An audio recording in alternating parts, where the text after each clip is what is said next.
Robert Seton, 1st Earl of Winton, was one of the Scottish peers who supported Mary, Queen of Scots. Early years. The son of George Seton, 7th Lord Seton, Robert Seton grew up active in the affairs of his father and of the state. He was educated early in France, and accompanied his father during his ambassadorships to France during the reign of Queen Mary. As a youth, he grew up a close childhood friend of the Queen's son, the future King James VI, Langside. Like his father, he was strongly attached to the Queen and to the royal house of Stuart, and was part of his father's rescue party for Queen Mary from Loch Leven Castle. He was also present at the Battle of Langside in 1568. He was later one of the party who rescued King James VI from the hands of the Douglases, and supported his monarch during the Gowrie and other conspiracies of the time. Estates. Upon the death of his father in 1585, Robert succeeded as 6th Lord Seton, although his father left the estates heavily encumbered by reason of the great expense of several embassies and of his losses suffered by adhering to the Queen's party. Yet by prudence and ability he was soon able to put his affairs in good condition and provide both sons and daughters with respectable fortunes. He was very hospitable and kept a noble house, the king and queen being frequently there, and all French and other ambassadors and strangers of quality were nobly entertained. He was a great builder and a wise improver of his property, especially by working on the old harbour of Cockenzie along the Firth of Forth, a curious fishing village of great antiquity whose history is little known. It originally sheltered only small boats, but when improved by art and accommodated vessels of a larger size. In January 1599, the king granted him a charter under the Great Seal of Scotland concerning Cockenzie, which had previously been erected into a free port and borough of barony. He was a great favourite of King James VI, and was created Earl of Winton at Holyrood House on the 16th of November 1600, to him and his heirs male. Religion. A strict Roman Catholic, the Earl and his family suffered indignities from the Presbytery of Haddington, East Lothian, as may be seen by the records. One entry reads thus: 1597.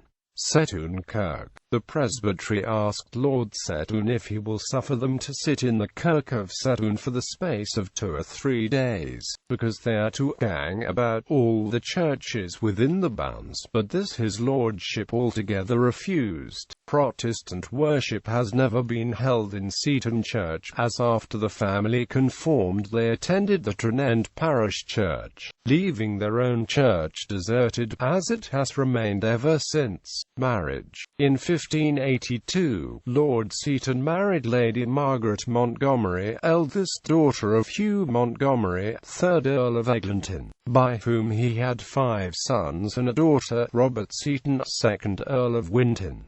George Seton, 3rd Earl of Winton. Sir Alexander Seton of Fowles-Trother, Knight, who succeeded as 6th Earl of Eglinton, and in descent from whom is the present Earl of Eglinton and Winton, Lord Montgomery, Baron Ardrossan, Baron Seton and Tranent, etc. Sir Thomas Seton, B.T., of Olivestob, ancestor of this family.